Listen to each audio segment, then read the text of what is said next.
क्योंकि बहू झूठ नहीं बोलती। सुधा और राकेश के 3 बेटे थे। शादी के बाद तीनों माँ बाप से दूर रहते और सिर्फ त्योहारों में आते। माँ जी, पिताजी, अगली बार आप लोग हमारे घर आइएगा। अरे नहीं बहू, सब यहीं आ जाते हैं तो घर खिला खिला लगता है। हाँ बहू, तू हमेशा बुलाती है तो जरूर आएंगे तेरे पास भी। हाँ हाँ, दीदी का घर बड़ा जो है, सब कुछ अपनी शादी के बाद दीदी को ही तो दे दिया था। हमें भी दिया होता तो हम भी बड़ा घर लेते। क्यों सुनील? अरे नहीं नहीं, पापा ने सबको एक बराबर ही दिया है। छोटी बहू, क्या चाहिए तुम्हें, बोलो। वो आपके सोने की चेन वाली घड़ी है ना, वो अगर आप मुझे, तभी वहाँ मजली बहू भी आ जाती है। और मुझे ना आपका मंगलसूत्र इतना लंबा, सुंदर और भारी भी है। अरे हाँ हाँ, तुम दोनों को ही दूंगी बहू, चिंता ना करो। चलो अब खाना लगाओ, खाना खाया जाए। सभी मिलकर खाना खाते हैं कि पड़ोसन आ जाती है। अरे सुधा बहन, थोड़ी चीनी तो देना, घर में शक्कर नहीं है और मेहमान सर पर बैठे हैं। अरे छोटी बहू, चाची को शक्कर तो दे दो। अरे मजली दीदी, आप दे दीजिए ना, मैं यहाँ कम आती हूँ तो मुझे पता ही नहीं है कि सासू माँ सारी चीजें कहाँ रखती है। और तुम, मैं कौन सा यहाँ रोज शक्कर फाँकने के लिए आती हूँ, मुझे भी नहीं है पता। तभी बड़ी बहू हाथ में चीनी की कटोरी लेकर आती है। चाची, शक्कर आप लोगों का बड़ा सहारा है माँ जी और पिताजी को, वरना हम लोग तो यहाँ रहते ही नहीं। आप जैसे पड़ोसी हैं तो हम निश्चिंत है। और जीती रहे बहू, अब तो ये घर पड़ोस कम परिवार ज्यादा लगता है। सुधा अपनी बड़ी बहू को देखकर बहुत खुश रहा करती थी। वो उससे अक्सर घंटों बात भी किया करती, लेकिन दोनों दूसरी बहुओं का भी वो समझती थी कि शायद छोटी है, वक्त आने पर संभल जाएंगी। समय आ जाता है जब सभी को वापस जाना होता है। माँ जी, हम लोगों की फ्लाइट पहले है, हमें इजाजत दे। वो सास के गले लगकर चली जाती है। थोड़ी देर बाद छोटी बहू कहती है, माँ जी, मैं ना ये सोफे के कवर और चादरें ले जा रही हूँ, यहाँ तो ऐसी ही पड़ी रहेंगी। हाँ हाँ बहू, ले जा, और कुछ चाहिए तो बोल। और तो चाहिए बहुत कुछ, पर चलिए कोई बात नहीं, अगली बार ले जाऊंगी मैं। ऐसे ही मंजली बहू भी घर का बहुत सारा सामान ले जाती है। सभी के जाने के बाद सुधा राकेश से कहती है, घर कितना सूना लग रहा है ना। हाँ, और खाली भी, तुम्हारी दोनों बहुएं सब बटोर गई।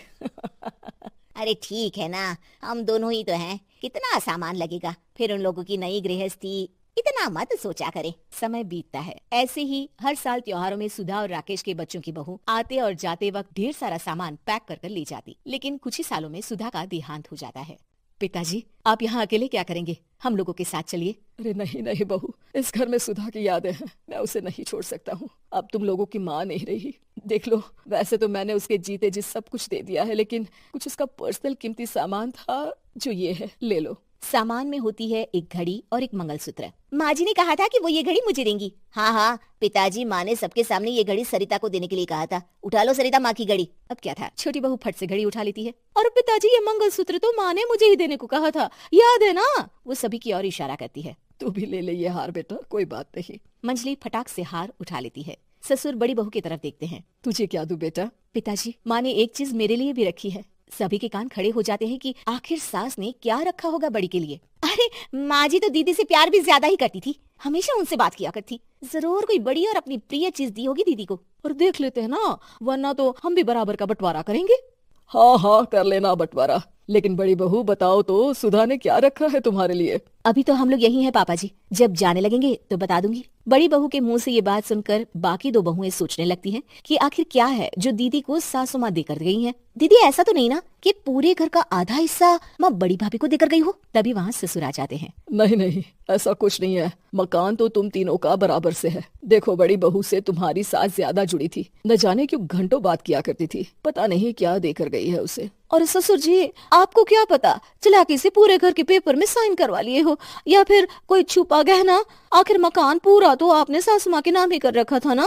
अब घर में ये सस्पेंस बन जाता है कि आखिर बड़ी बहू क्या लेकर जाएगी। फिर वो दिन भी आ जाता है जब बड़ी बहू के जाने का समय हो जाता है। बेटा, परसों तुम चली जाओगी, बताया नहीं माँ ने तुम्हें क्या दिया?